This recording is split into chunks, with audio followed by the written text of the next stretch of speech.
My name was Sophia Berge, an Omega of the Nightshade Pack. My boyfriend Bruce was the head alpha's younger brother.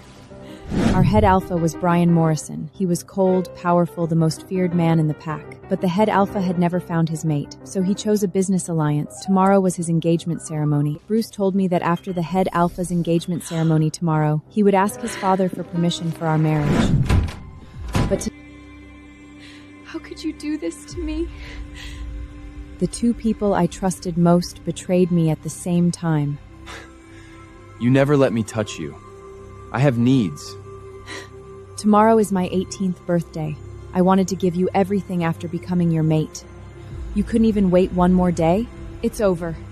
Everything between us is over. I went home and locked myself in my room. Just as I blew out the candle, something that had been dormant inside me woke up. It was a strange force, warm and wild. My wolf. She had finally arrived on the night of my 18th birthday.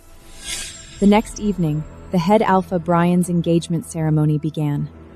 Bruce stood near the head table, dressed in a crisp black suit, smiling and chatting with guests. He turned to look at me, but I looked away. I didn't want to see that face anymore. At the center of the head table sat head alpha Brian. He wore a black suit, his face utterly expressionless. His fiancée Mila stood beside him in a crystal-encrusted gown with a long train, smiling brilliantly. Everyone was waiting for the ring exchange. The officiant had already begun reciting the vows. Suddenly, I smelled something I had never smelled before. My legs moved forward without my permission. My wolf chanted inside me, "Mate, mate, mate." I pushed through the crowd, step by step toward the head table. The sounds around me faded like the tide, and all I could hear was my heartbeat. The scent was coming from one direction, the head alpha of the Nightshade Pack, Brian Morrison. He was my fated mate. Suddenly a hand grabbed my wrist hard. Sophia, let's talk. The pull of the mate bond wouldn't let me stop. I yanked my hand free. "Don't touch me." I kept walking. Brian sat at the very center of the head table. He looked up and saw me. He felt the mate pull too. In an instant, his eyes turned red, but the next second he closed his eyes. He was holding back.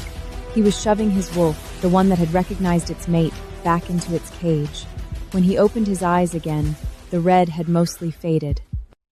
Take her away. Two pack guards in black walked toward me, but they had barely taken a step when they stopped. Their faces changed. They lowered their heads, stepped back, moved aside, as if pushed by some invisible force. It was the head alpha's dominance. Even though he was restraining himself, even though he didn't want to acknowledge me, his aura was already clearing my path. No one dared to come near me. No one dared to stand in my way. My legs finally brought me to him.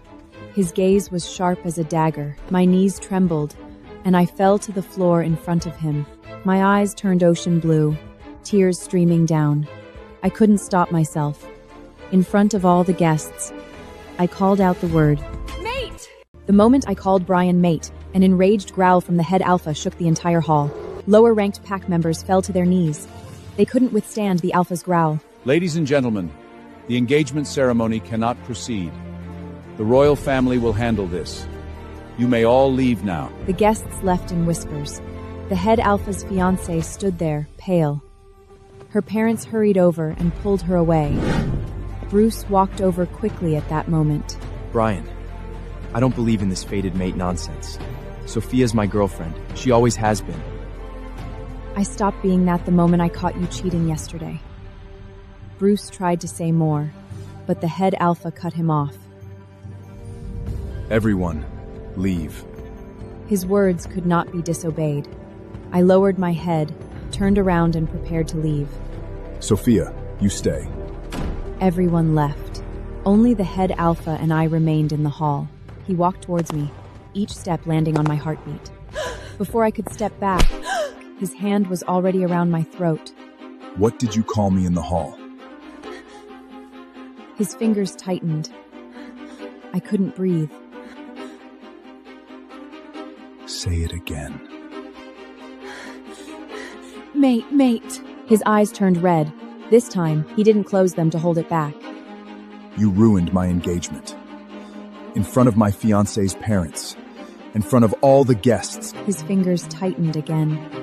My vision started to go dark. I will kill you before accepting you as my mate. I remembered that ancient law. The head alpha cannot reject his fated mate. If he does, his mate will die, and he will lose his position. Then reject me. His hand froze. His red eyes bored into me, as if trying to burn right through me. Suddenly, Brian let go. Air rushed into my throat. I coughed and fell to the floor. You're lucky you're my Gamma's sister. My brother Abraham is the Gamma of the Nightshade Pack. He's in charge of pack security and warrior training, one of the head alpha's most trusted officials. You destroyed the reputation my father built his whole life. I didn't know this would happen. You deliberately claimed the mate bond in public so I couldn't reject you. I couldn't control it. I'm just an Omega, and you're the head alpha. You have the power to control everything. What a pretentious woman. He turned toward the door. Abraham, come in. Alpha. Take your sister and leave my pack. You're fired.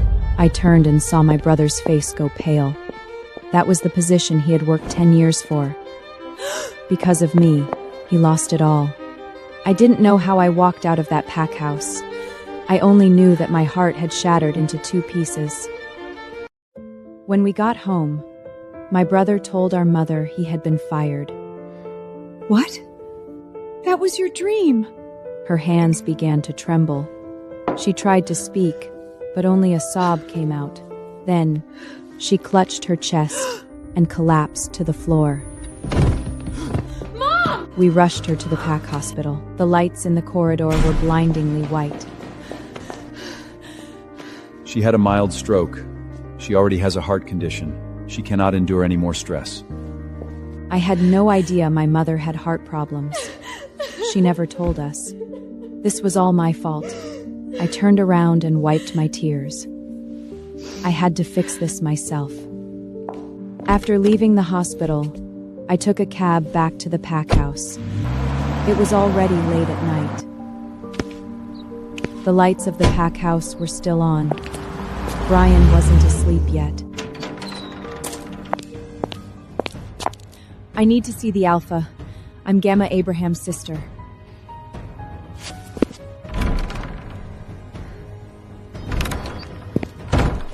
The Alpha said Gamma Abraham and his family are not allowed in the pack house. Tell him I'm not leaving until he talks to me. I stood outside. I didn't leave. Hours passed. The night wind was cold, and my dress was too thin. My legs went numb. I couldn't help but shake. But I didn't move. I couldn't move. As dawn approached, I looked up and saw a figure standing at a second-floor window. It was Brian. He was looking down at me. We stared at each other across the cold of the entire night. Neither looked away first. The Alpha is calling you inside. I dragged my stiff legs and walked into the pack house.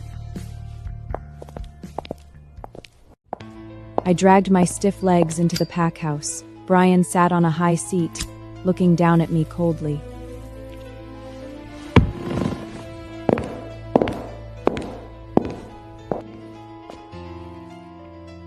You have 5 minutes. Alpha, I came for my brother. He's innocent. Your problem should be with me. So now you tell me what's fair and what's not. If you want, you can reject me. The head Alpha of the Nightshade Pack can't reject his mate. It would cost me my position.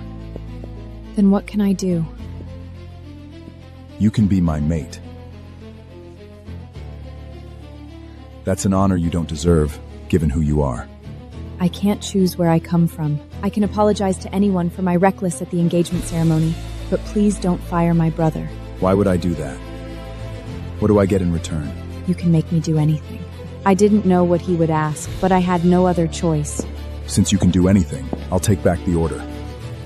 but you should be ready for reimbursement. Wait for my next command. Until then, stay away from my family, especially my brother. But the mate bond... The law says I can't reject, but it doesn't say I have to accept. I will never accept you as my mate. I understand. I am at your service. Life seemed to return to normal. My brother got his position back, and I went back to school. 6 months passed in a blink. Brian couldn't break the mate bond with me, but he wouldn't accept me either. He ignored my existence. Sophia, are you ready? Sarah was my new friend from these past 6 months. Yeah, I'm going to submit my project to Professor Wilson. Today was my university project presentation day. The winner would get an internship at a major company. The presentations began. One by one, students went on stage. When it was Luisa's turn, she walked on stage and started presenting. That was my project. She stole my work. Sophia, you're next. After Luisa finished, the professor called me onto the stage. I took a deep breath and walked up the steps. Then I turned around and looked at the screen. My project wasn't on the screen, just a few big words. I love you, Bruce. I can't live without you. Please come back to me. Everyone started laughing and mocking me. Just then, the doors of the auditorium swung open. Silence. Alpha arrives. Brian walked in against the light, descending like a deity. His brows carried an inborn nobility, as if the entire world was not worthy of a second glance. I turned my head and looked at him. In that moment, the mate bond that had been suppressed for 6 months crashed through my reason like a flood. My wolf howled wildly inside me. It's him. Go to him. My legs moved, not toward the exit, not away from the humiliation, toward him. My body moved before my mind could catch up. I rose on my toes and kissed him. He didn't push me away. The entire hall was dead silent. Brian's lips were cold, like winter ice. He didn't push me away, but he didn't kiss me back.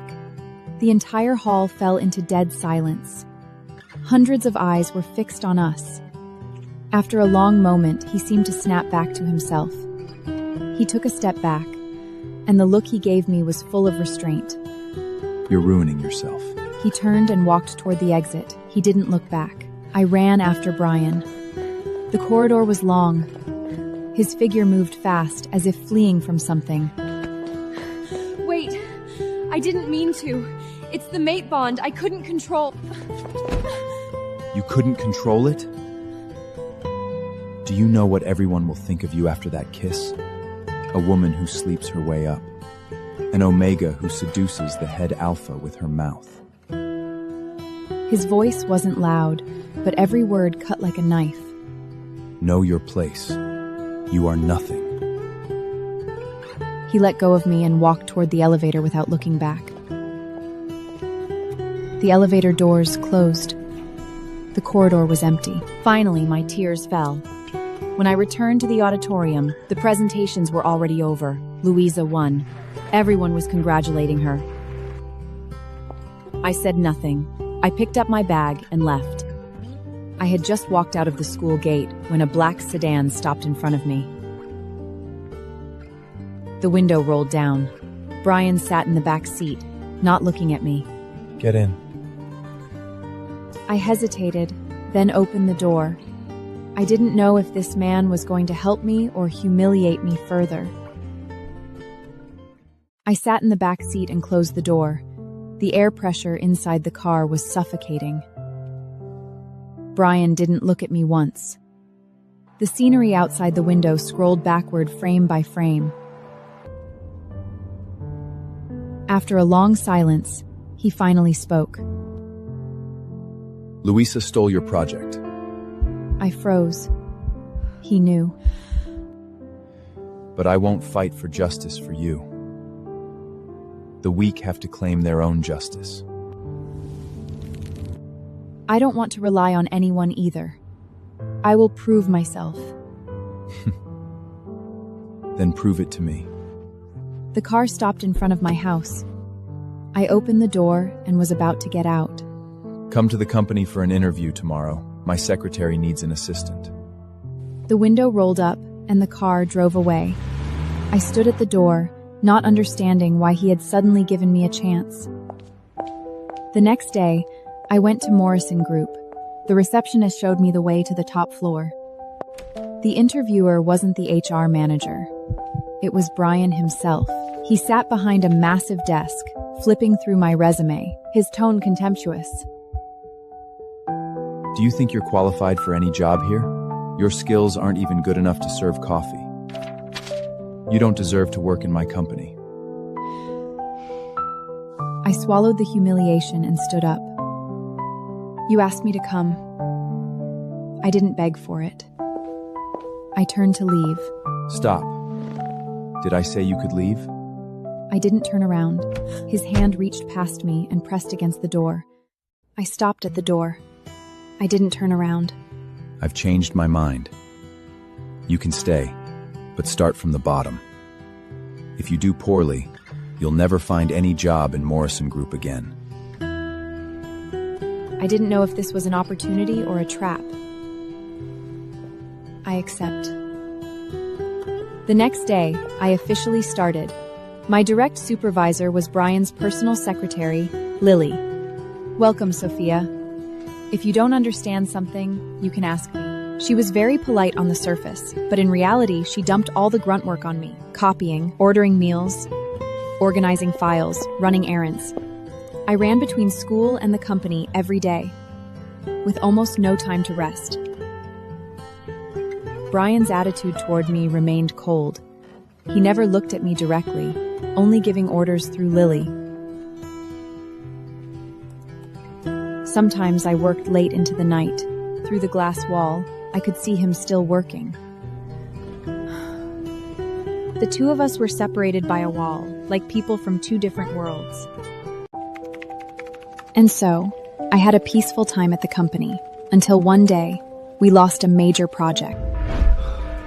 All the evidence pointed to someone leaking confidential information. Brian launched an investigation. Someone reported that I had been in private contact with an alpha from another pack.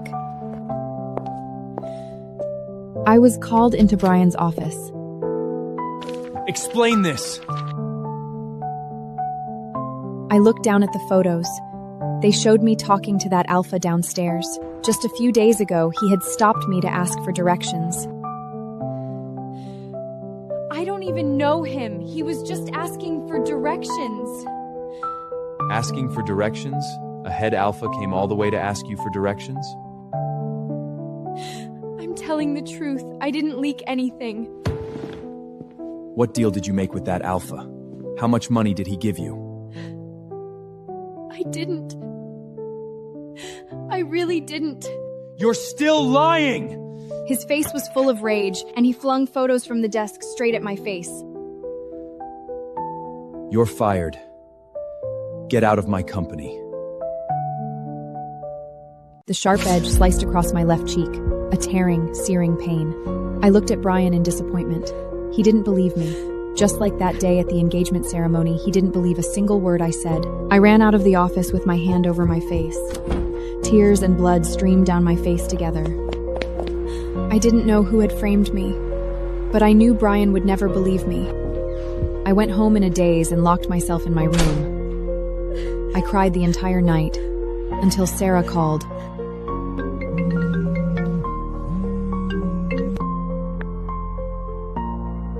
Sophia, you have to come to my birthday party tonight. I don't want to go.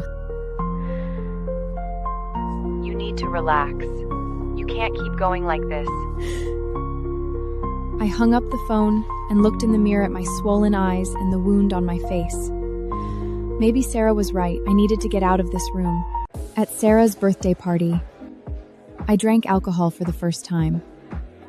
A few glasses in, the world began to spin. The music turned harsh, and the lights stabbed my eyes like knives. I went to the bar alone and kept drinking. My mind was full of Bruce's betrayal and the injustice of being framed. As I was leaving, I almost fell. A pair of hands caught me. I looked up in a daze and saw a figure, familiar, like Bruce.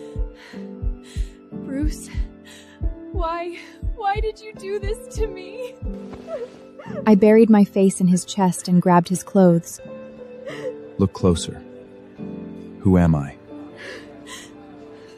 That voice was wrong. Too cold, too deep, not like Bruce. I blinked hard and tried to focus. Then, I saw that face clearly. Not Bruce. It was Brian. Looking at Brian's face, I froze, half sober. Why did you chase me all the way here? Haven't you humiliated me enough? It's not my fault I'm your mate. His pupils contracted slightly. A flicker of dark red flashed deep in his eyes. The instinctive response of a wolf to the mate bond. But he suppressed it immediately. You think getting drunk and playing the victim in front of me will soften my heart? I'm not pretending. I really drank too much.